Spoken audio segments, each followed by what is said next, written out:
Ito ang oras ng panalangin. Panalangin para sa kalakalan at ekonomiya. Ang mga petisyon na nilalaman ng panalangin ito ay hinango sa mga katuruan ng salita ng Diyos, ang Biblia. Ang salita ng Diyos mula sa unang mga kronika, 29, talatang 11 hanggang 13. Sa inyo, O Yahweh, ang kadakilaan, ang kapangyarihan, ang karangalan, at ang pagtatagumpay, sapagkat inyo ang lahat ng nasa langit at nasa lupa. Sa inyo ang kaharian at kayo ang dakila sa lahat. Sa inyo nagmumula ang kayamanan at ang karangalan, at kayo ang naghahari sa lahat. Taglay ninyo ang kapangyarihan at kadakilaan, at kayo ang nagbibigay ng lakas at kapangyarihan sa lahat. Pinapasalamatan namin kayo, O Diyos, at pinupuri ang iyong maluwalhating pangalan. Naway sabayan ninyo ako sa panalangin ito. Ikaw lamang, O Diyos, ang tanging pinagmumulan ng lahat ng tagumpay, tulad ng iyong inihayag sa iyong banal na salita, na kung wala ang tulong mo sa pagtayo ng bahay, walang kabuluhan ang pagtatayo nito. Kung wala ang pag-iingat mo sa bayan, walang kabuluhan ang pagbabantay dito. Ikaw lamang din ang pinagmumulan ng lahat ng kayamanan at mga ari-arian na iyong ipinagkakaloob sa mga nagpakahirap sa pagtatrabaho para sa kanilang kapakinabangan at kasiyahan. Iyong pinahintulutan na makamit nila ang mga ito, hindi dahil sa sariling kakayahan at lakas, kundi dahil sa iyong katapatan at kabutihan. Ibinigay mo sa kanila ang kakayahang maging mayaman upang sila ay maging mayaman din sa mabubuting gawa, maging mapagbigay at matulungin sa kapwa. Dalangin namin tulad ng iyong pinag-utos, na turuan mo ang mga mayaman sa mundong ito na huwag silang maging mayabang o umasa sa kayamanang nilang madaling mawala. Sa halip, turuan mo na umasa sila sa iyo na nagkakaloob sa kanila ng lahat ng bagay, na sila ay maging bukas palad sa kanilang kapwa, lalo na sa mga mahihirap, nang sa gayon sila ay makapag-ipon ng kayamanan sa langit na hindi mawawala at matamo nila ang tunay na buhay. Iyong ipakaloob sa puso ng aming mga mangangalakal ang habag at malasakit para sa mga manggagawa, at huwag silang pagkaitan ng nararapat na sahod at mga benepisyo, kundi maging makatarungan at makatao sila sa kanilang pagkikitungo at pagbayad sa pagpapagal ng mga naglilingkod sa kanila.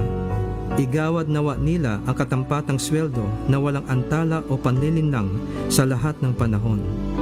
Iwaksi mo sa kalooban ng mga mayayaman at may kapangyarihan ang lahat ng uri ng pang-aapi sa mga mahihirap at walang lakas, kundi ipagkaloob mo sa kanila ang kahabagan, kabutihan, katarungan, at tunay na malasakit sa kapwa. Alisin mo rin sa kanilang puso ang makapaninirang pag-ibig sa salapi at palitan mo ito ng tunay na pag-ibig sa kapwa. Palakasin mo, O Diyos, ang kalooban ng aming mga mangangalakal na ipinamumuhay ang katuwiran at katarungan, kakumbabaan at malasakit sa kapwa. Palakasin mo, O Diyos, ang kalooban ng aming mga mangangalakal na ipinamumuhay ang katuwiran at katarungan, kakumbabaan at pagmamalasakit sa kapwa. Igawad mo sa kanila ang higit pang tagumpay at kasaganahan upang marami pa silang matulungan at mabigyan kinabuhayan. Protektahan mo rin sila sa mga masasamang loob at sa mga nagnanais na sila'y sirain o pagsamantalahan, at pagkalooban mo sila ng katarungan. O Panginoon, pagtibayan at pasaganahin mo ang aming ekonomiya. Bigyan mo ng dunong, integridad, tagumpay at katapatan ang mga nangangasiwa sa aming pamahalaan ng mga plano at programang pang-ekonomiya at infrastruktura. Iyong pigilin ang pagkalat ng karahasan at krimen sa aming lipunan at ang pang-aapi at katiwalian na siya nagpapaalipin sa karamihan sa kahirapan. Paghariin mo ang katuwiran at katarungan, pag-ibig at pagmamalasakit sa kapwa sa aming bayan, mula sa aming mga pinuno hanggang sa mga pangkaraniwang mamamayan. Maraming salamat, Panginoon, sa iyong pagtugon sa aming mga dalangin na ito, sa pangalan ni Jesus. Amen.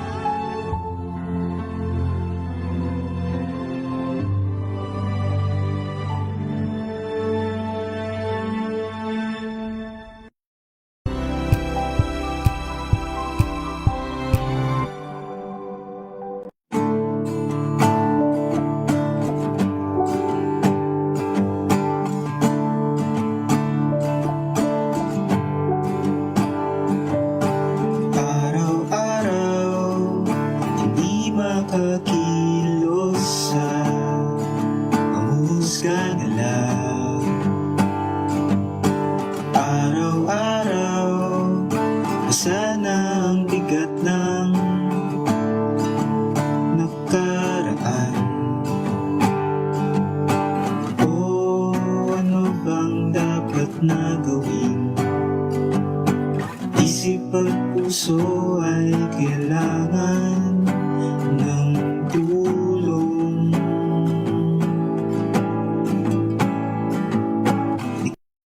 Magandang gabi po mga kababayan. Ito po muli si Jean Enriquez, ang Executive Director ng Coalition Against Trafficking in Women Asia Pacific. At welcome po sa ating Mula programa sa aming mga Aksyon pinuno Kababaihan. hanggang sa mga At ngayon nga pangkaraniwang po ay buwan ng kababaihan, walang lugar sa kabastusan, Marso man at iba pang buwan ay dapat nananatiling may respeto sa mga kababaihan ang lahat, lalo na ang mga politiko, no, na may mga kapangyarihan. At ngayon naman po, bibigyan natin ng pansin ang laban ng mga kababaihan sa kanayunan, lalo na po sa mga lugar na matindi ang mga pagmimina. Alam natin na napakayaman ng ating bayan at ang pagmimina po ay pagsasamantala dito sa yaman na ito na nawawala naman ng kinabukasan, ang kasiguruhan sa kanilang kinabukasan ang ating mga kababayan sa mga lugar na ito at ng kaligtasan. Maririnig po natin mula sa ating mga panauhin, nais ko pong ipakilala. Una, si Ma'am Brenny Morcilla, siya po ang Secretary General ng Unahin Natin Lagi ang Diyos o ang UNLAD sa MacArthur Leyte. Magandang gabi po sa inyo, Ma'am Brenny. Magandang gabi rin. Okay po.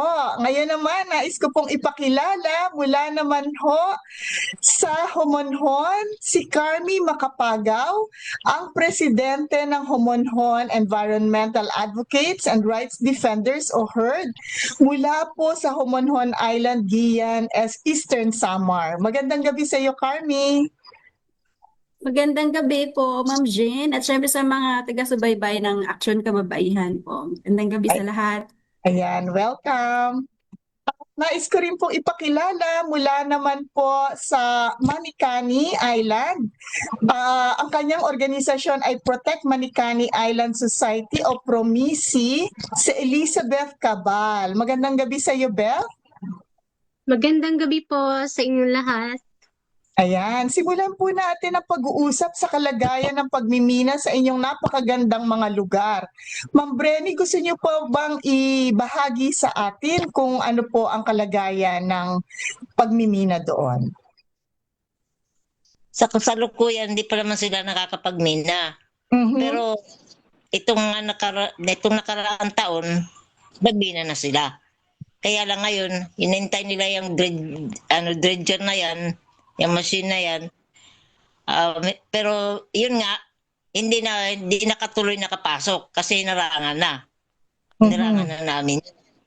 Opo. Mamaya po tatanungin natin no, yung pagbabarikada na inyong ginagawa para nga mapigilan itong MacArthur Iron Projects Corporation.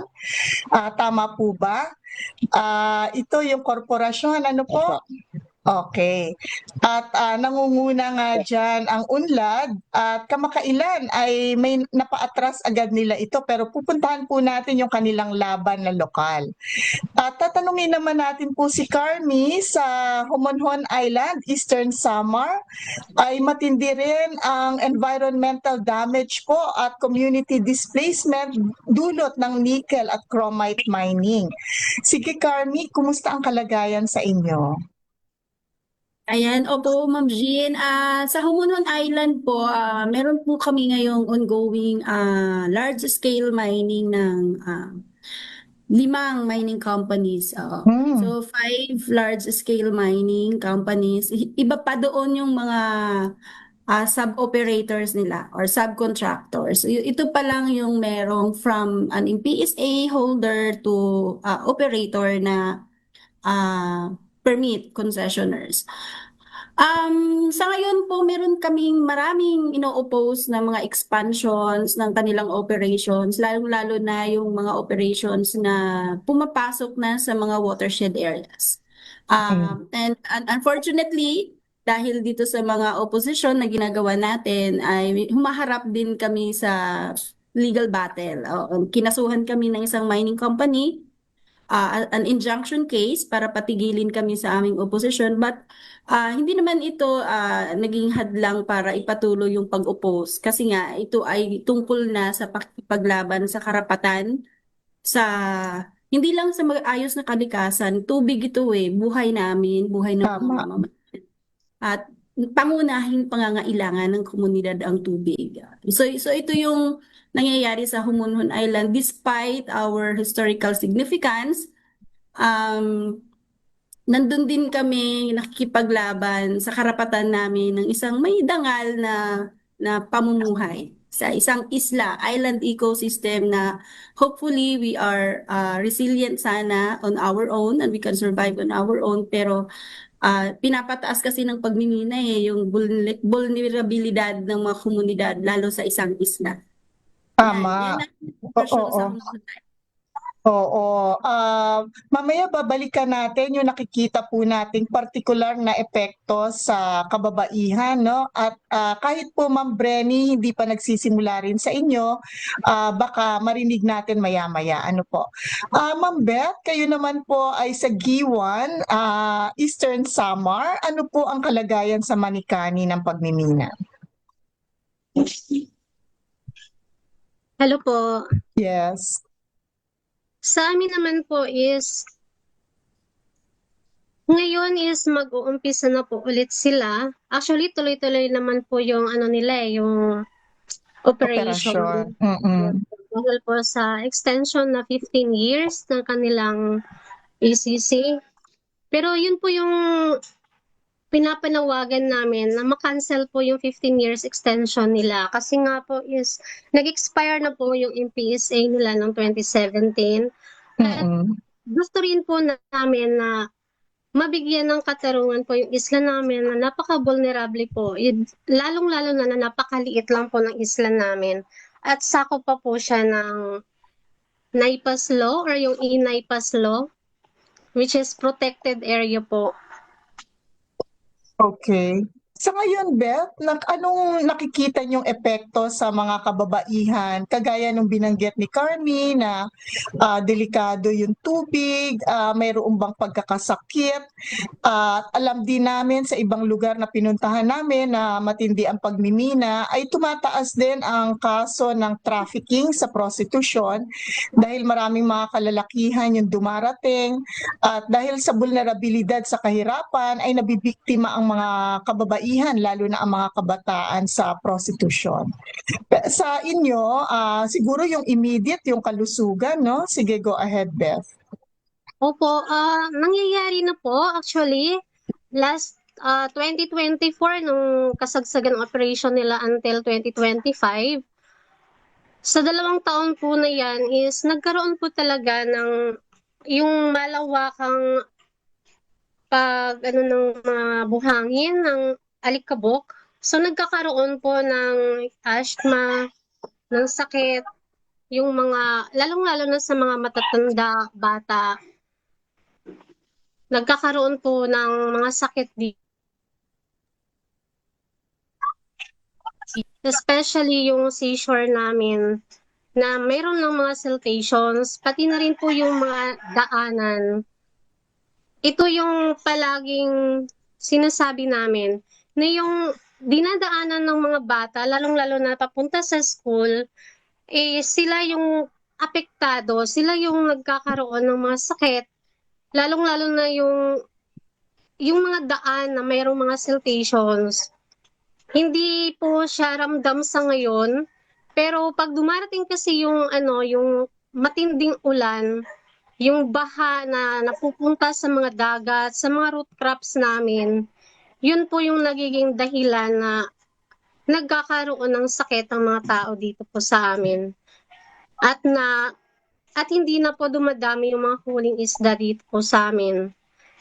Oh, okay. Talagang nabawasan ang harvest, no?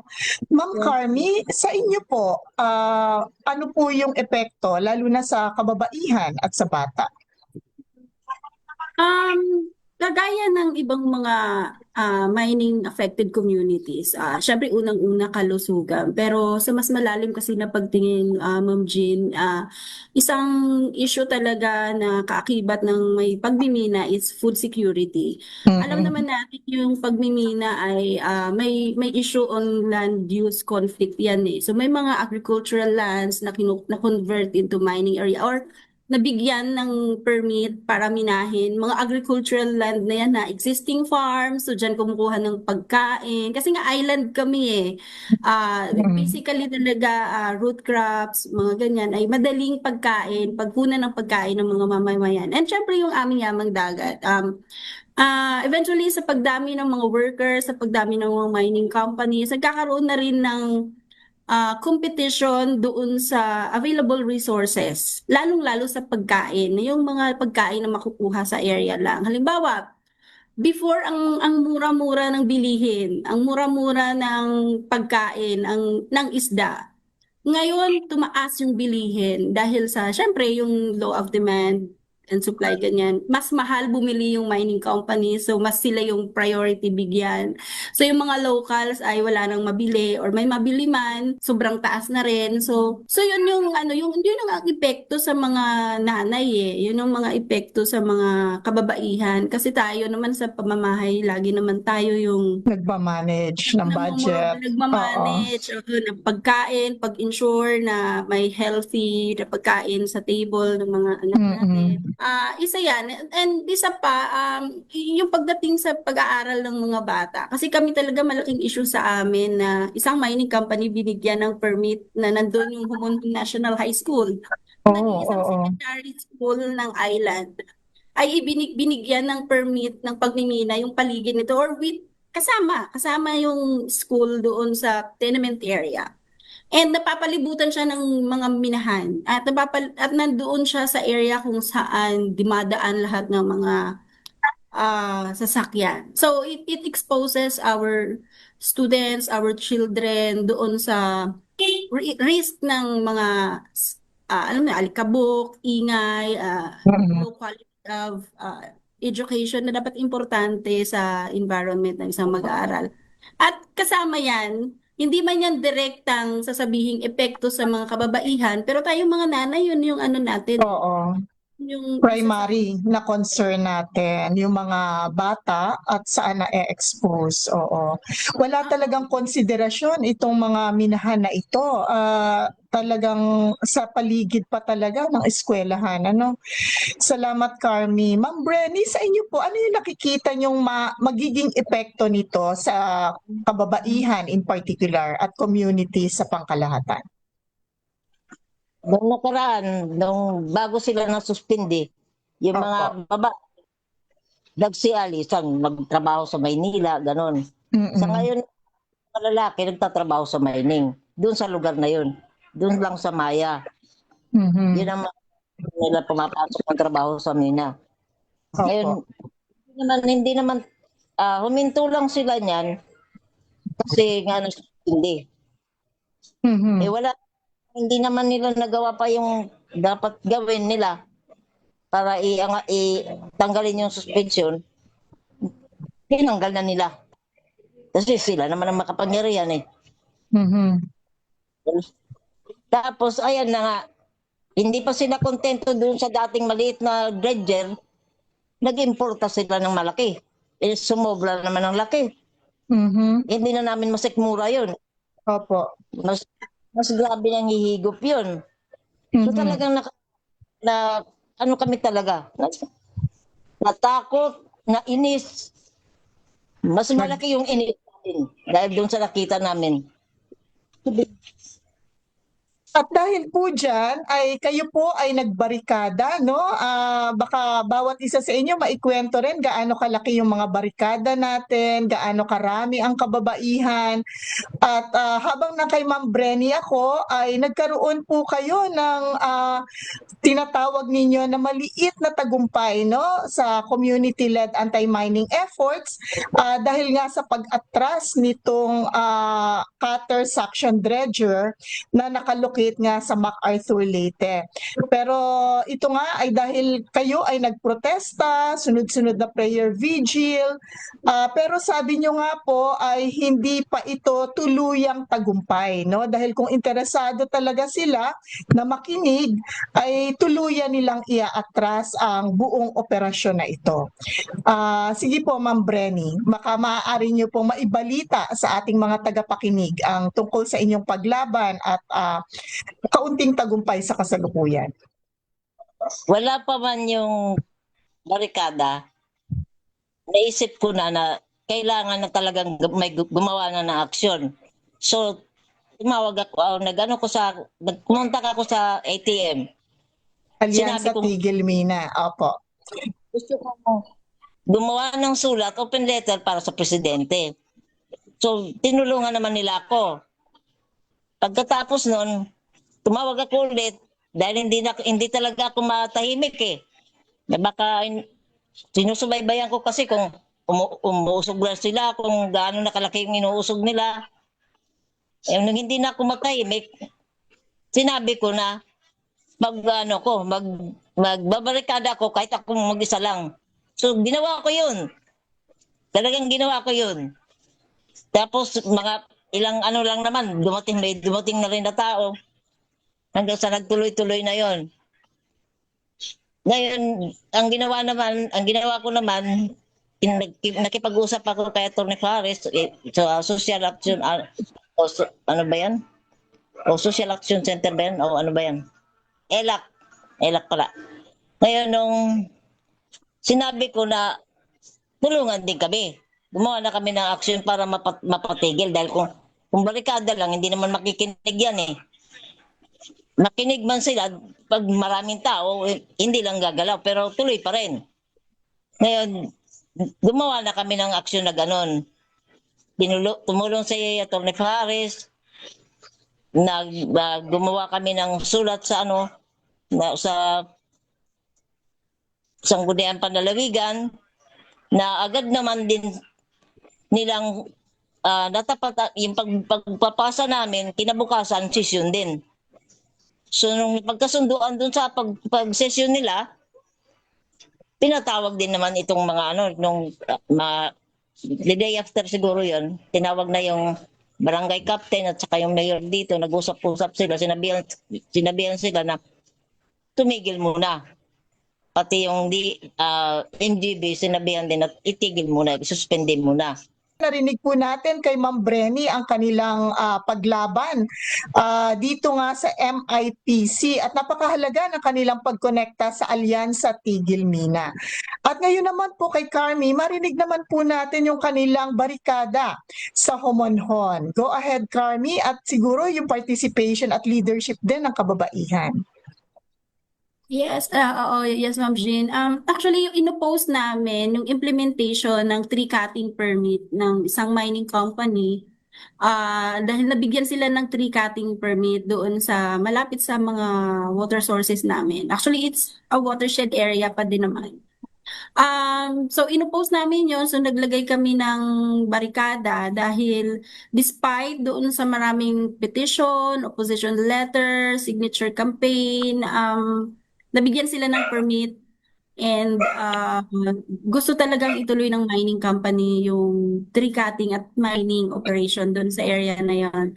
So naglagay kami ng hindi lang barikada, nag-camp talaga kami doon 24/7, may nakabantay. Dahil maraming beses na nag-attempt yung mining company na idaan yung kanilang heavy equipments patawid doon sa site para makapagpatuloy sila doon sa kanilang mining operation. Nakakatuwa lang kasi despite doon sa maraming gawain ng mga nanay, ng mga asawa, iba nagtatrabaho sa mining company, syempre mga gawain sa bahay, nagbibigay talaga ng oras na magpunta sa barikada. Kasi sabi nga hindi naman ito tungkol lang sa ayaw sa mina eh. Ito na ay tungkol sa paglaban sa pagkakaroon namin ng maayos na supply ng tubig. Kasi ang lapit na sa mga bahay ng area eh. Likod na lang halos ang mga kabahayan. Oo. So kaya malinaw na ang nakikibaka talaga pagdating sa mga ganitong usapin ay mga kababaihan dahil mas tayo yung apektado pag issue sa kawalan ng tubig, issue sa alikabok, issue sa Mm-mm. ingay. Oo, Mm-mm. mas yung burden, mas mabigat sa atin yun pag alam nating at risk yung ating pamilya. So, Oo. yun po. At sinasabi nga natin na ang dapat iniisip natin yung 3 henerasyon na susunod sa atin, ano?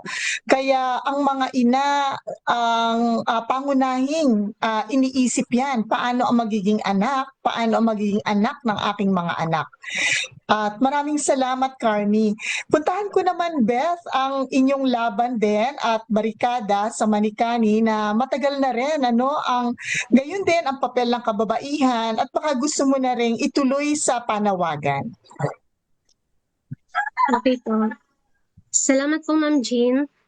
Sa amin po is nagsimula kami noong October. Actually kasi, ah nangyari po ito dahil po sa nakiusap na din yung lahat ng mga tao dito sa amin. Actually, hindi naman lahat, pero karamihan na sana ay hindi dapat maituloy yung operasyon nila.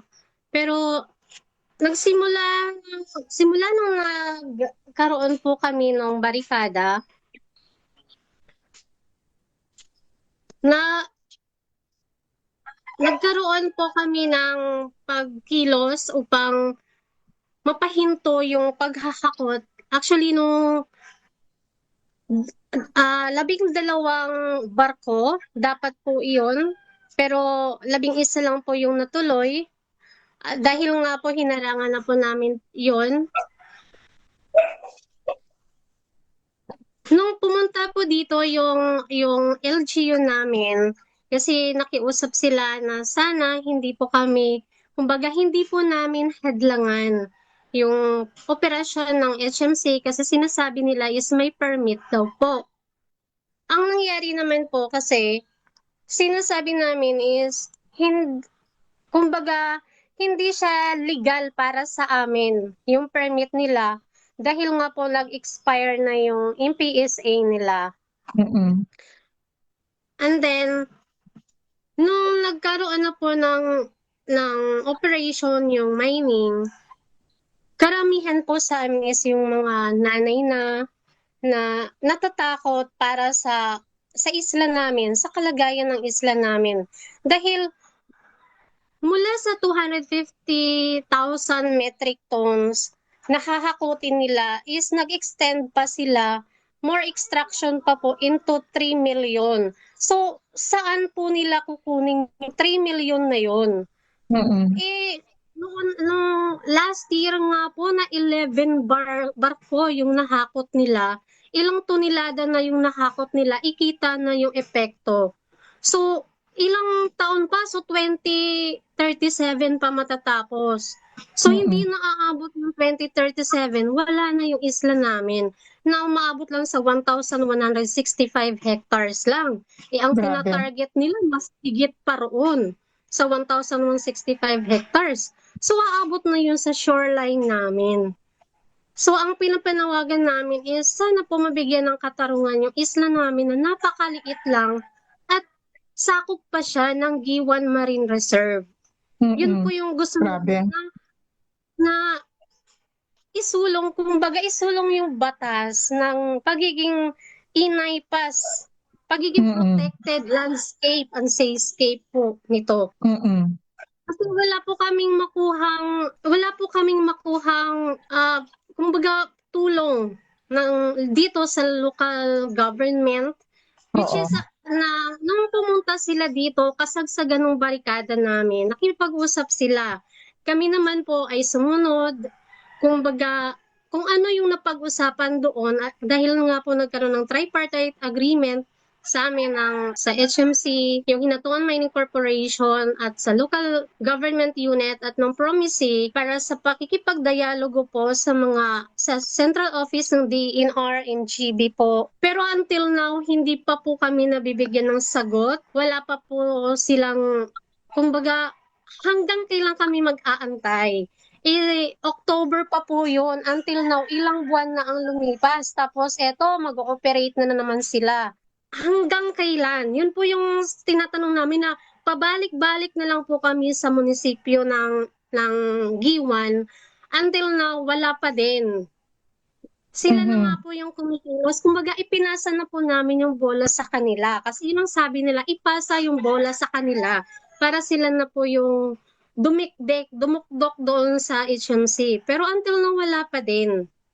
Sige po, Wala pa rin. i-amplify, opo, palalakasin po natin yung boses na yan, patuloy po tayong mag-iingay at hanggang magkaroon na aktual na aksyon. Maraming salamat sa tapang ninyo, Beth, dyan sa Manikani. Carmi, ano ang iyong panawagan? Ang Humunhon Island, nabanggit ko nga po kanina, Ma'am Jane, ay historical area, historical place. Napakalaki ng ambag ng Humunhon doon sa discovery ng Christianity sa ating bansa. At matagal na panahon na lagi naming sinasabi na parang na-desecrate yung role na yon ng isla dahil doon sa pagmimina. Kasi talaga namang nung dumating yung Magellan crew ay ang nakita nila yung abundance ng tubig eh. Kaya nga, a watering place of good sign ang Humunhon Island for crew of Magellan. Pero ngayon, ang nangyayari, kami na ngayon ay namumroblema sa tubig. Dahil sa malawakang pagmimina. Alam naman nating lahat na pag may pagmimina sa kabundukan, malaki talaga ang epekto nun sa mga tubig sa kalupaan. Kasi doon naman nagagaling yun sa puno, sa storage capacity ng ating absorption capacity ng lupa, ganyan. Ang panawagan namin, sana yung DENR tingnan ng maigi yung mga pagmimina sa Humunhon Island, magkaroon uli ng audit. Kasi marami ng mga nakikita kaming violations na nire-report namin sa kanila, nagkakaroon ng mga investigation, pero siguro hanggang penalty lang ang nangyayari, nagbabayad ng 50,000 penalty sa bawat Napakaliit. Oo.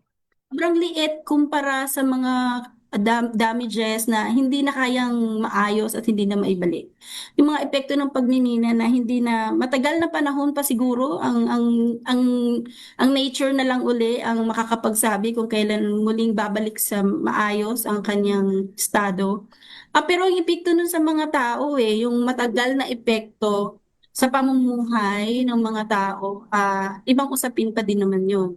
Kaya ang panawagan namin sa ating government talaga, sana wala nang mga bagong permit sa mga critical areas tulad ng Humunhon, Manikani, yung MacArthur na agricultural land.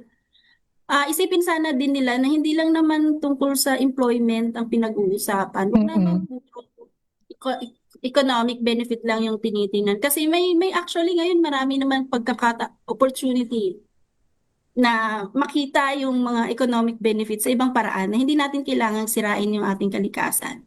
Lalong-lalo na yung kagaya ng sa Humunhon Island na napakalaki ng kanyang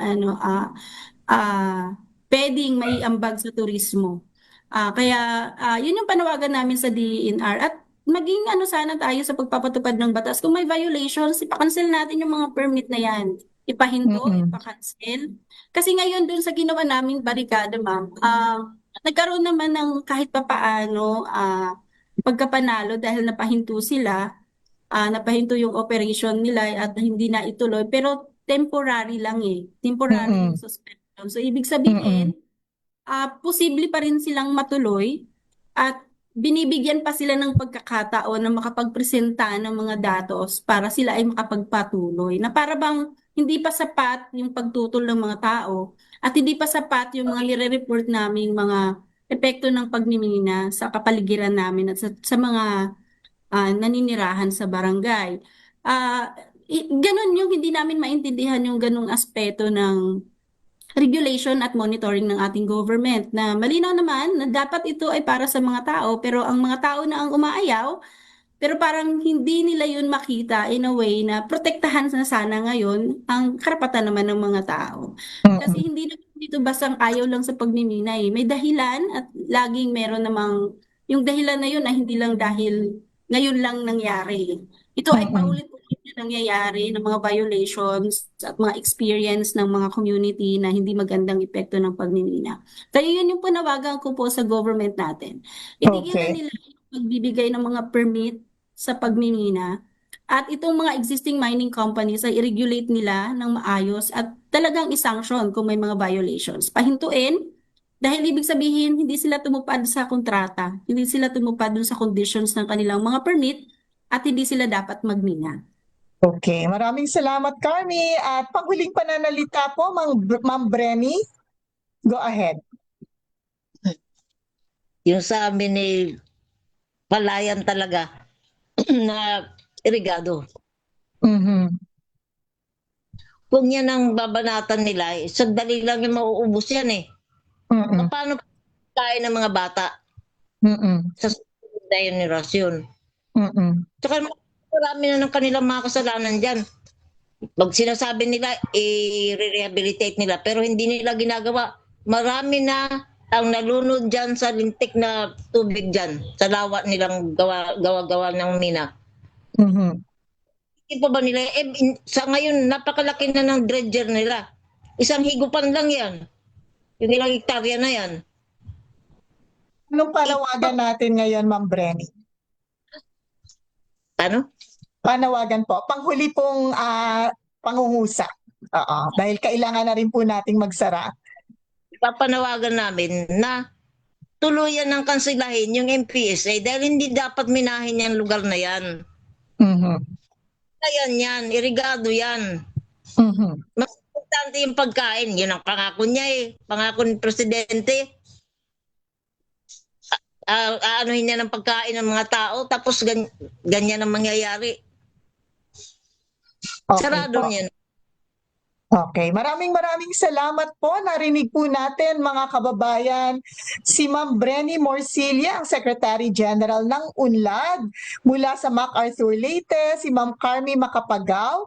Mula naman po, siya po ang Pangulo ng Homonhon Environmental Advocates and Rights Defenders o HERD sa Homonhon Island, Giwan, Eastern Samar. At mula pa rin po sa parehong bayan ay si Elizabeth Cabal, mula naman sa isla ng Manicani at mula sa organisasyong Promisi, Protect Manicani Island Society. Narinig po natin, napakahalaga na pangalagaan ang ating mga kababaihan, kabataan, ang ating kapaligiran at ang ating kaligtasan kinabukasan. At napakalinaw po ng pag-resist ng mga kababaihan. Hindi pinakikinggan ang ating mga ang tingin ay maliliit na tao samantalang sila ay napakalaki dahil sa dami ng nagre-resist dito katulad po ng binanggit na ating mga panauhin at higit na pinakikinggan yung mga malalaking kumpanya pero alam natin na na-outweigh, mas mabigat ang pinsala sa ekonomiya at kapaligiran kaysa sa tinitingnan nilang ganansya. Kaya po maraming salamat din sa Alyansa Tigil Mina sa pagsuporta sa mga organisasyong ito sa komunidad. Tuloy po ang laban. Sa ngalan po ng ating mga kababaihang lumalaban sa minahan, ito po si Jean Enriquez mula sa Coalition Against Trafficking in Women Asia Pacific para po sa Aksyon Kababaihan. Magandang gabi po sa inyong lahat.